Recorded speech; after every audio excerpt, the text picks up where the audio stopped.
lot more stuff today. Got some more parts showed up for the small block we're doing. Give me a second here. Let me open it up. Let me wedge you in my arm. Alright, we got some shiny parts. Tell you what, this will probably be the only shiny part on this thing.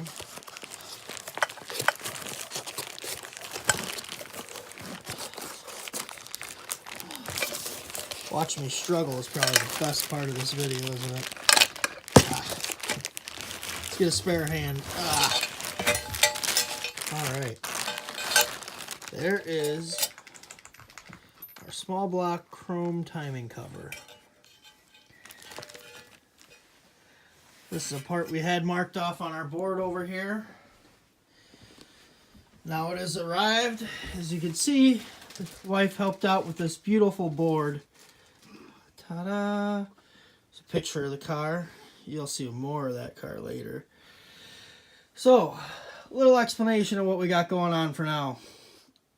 The chassis or the car, I bought it for $85. We were at the Midwest Racers auction. Thing was going across the auction. We had looked at it. Me and the wife kind of said, well, if that thing goes for less than $100, we're buying it. Even though we did not need this thing. And guess what? It went for, I think, $75 or $80, and we had to pay the fees, whatever. We paid $85. I have the receipt somewhere to prove it if no one believes me. The engine gaskets we bought, those were $34 off of Amazon. And that's another thing, kind of the theme of this build. I'm going to buy as much stuff off of Amazon as humanly possible. So, majority of everything you see here came from Amazon. Or will be coming from Amazon. If it's got a red check mark by it, that means it's already ordered, or we already have it. It's already paid for, whatever the case is. Seat, that's coming from Amazon. The brake, that's like a drift brake deal, buying a cheapo from Amazon. Distributors from Amazon. The pedal, that's like a knockoff Wildwood setup, dual master cylinder, floor mount pedal. Gas pedal, Amazon. Fuel cell, Amazon. Engine paint. Probably going to get that here locally. I'm pretty sure I overbid that a little bit. It'd probably be more like $25, $30 in paint. Trans rebuild kit coming from Amazon. Carburetor, I think I found one last night on Facebook Marketplace for $40. Going to try getting a hold of that guy, so that'll give us a lot more budget to go this way. Also, what do you guys think? Should I include things like the seat and safety equipment in the budget? I want to do the whole thing for under $1,000. I'm getting attacked right now. Look at this. Getting attacked. Little puppies. Oh, it's because there's a gator on the bed. Oh, they're crazy. Okay, back to what we were talking about. Should we include safety equipment?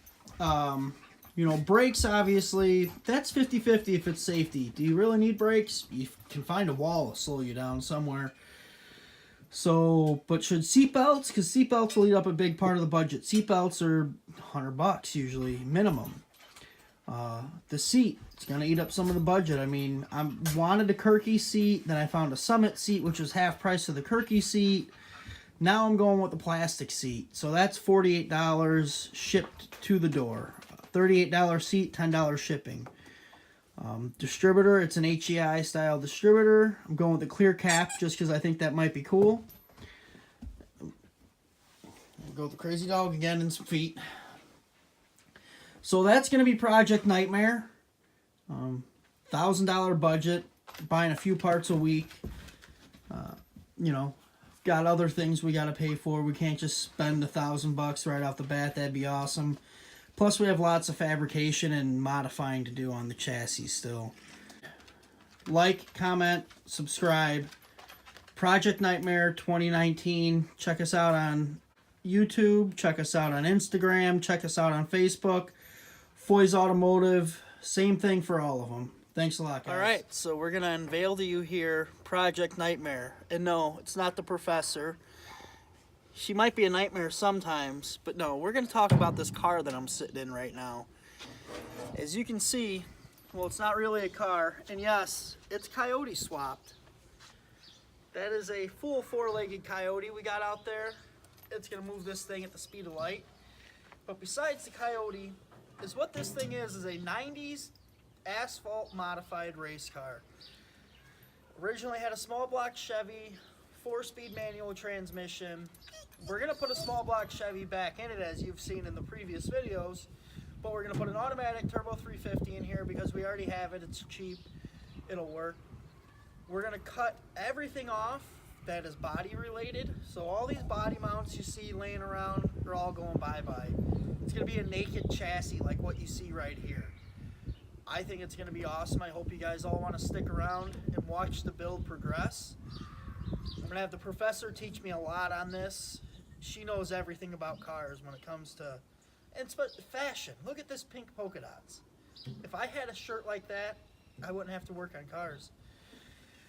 So, yeah, it's just going to be awesome. It's all roll cage. Basically, the whole thing's a giant roll cage. So, hopefully we'll be able to do a lot of drifting events with it, a lot of drag racing stuff with it. Hopefully nobody else is doing it. You know, hopefully we're the first. I think it's going to be awesome. There's the crazy dogs.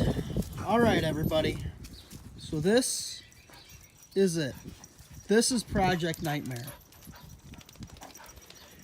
This car is a 1980s G-body, like a Malibu, front clip. The rest of the car, as you can see, is all tubes.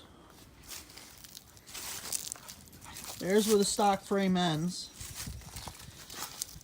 Okay, so all of this stuff you see here, all this little tubes, all going to be gone. All that's going to be getting cut off here real shortly. Also, this Ford 9-inch that's in here is going to be going bye-bye for the simple fact of it's going to cost me more money than it's worth, in my opinion. We're trying to stay on this $1,000 budget. I cannot buy a center section and put that thing together for the $1,000 period. Plus, it still needs brakes. As you can see, it's got calipers, no rotors. So, I'll show you in a minute the rear end that we're going to put in here. And this thing right now is not set up. I want to be able to do drifting and, you know, kind of take this thing to the drag strip.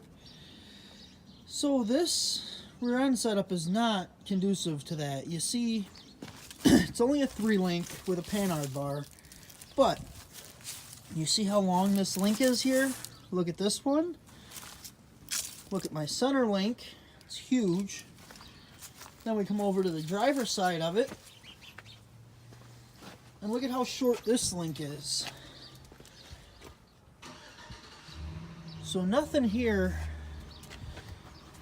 wants to go in a straight line. This thing is set up to make left-hand turns. I don't want to make left-hand turns. It doesn't sound like fun at all.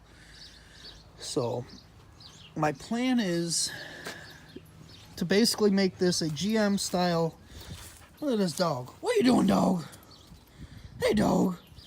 So my plan is to make this a triangulated 4-link, essentially. I'm going to use stock GM control arms. A lot of the back of this here is going to get cut off. We're just not going to use a lot of the back here. Probably going to cut these lower rails out. Maybe. I don't know yet. It really depends on how the rear end wants to mount in here. But we're going to have to build a cross member to go in between here for the upper arms to mount to.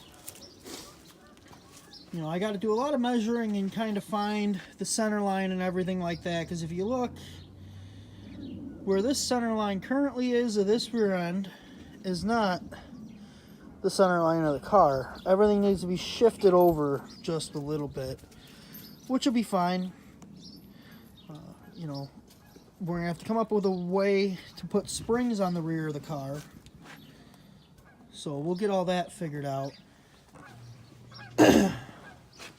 Yeah, all this here, all this body stuff is all going to be cut off of it. Fuel cell will end up being mounted in the rear still. You know, here's the cockpit area. We got to get a shifter to go in there.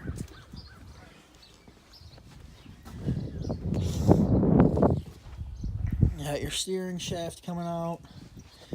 Comes into just a Malibu or S10 style manual steering box. It's got custom upper control arms.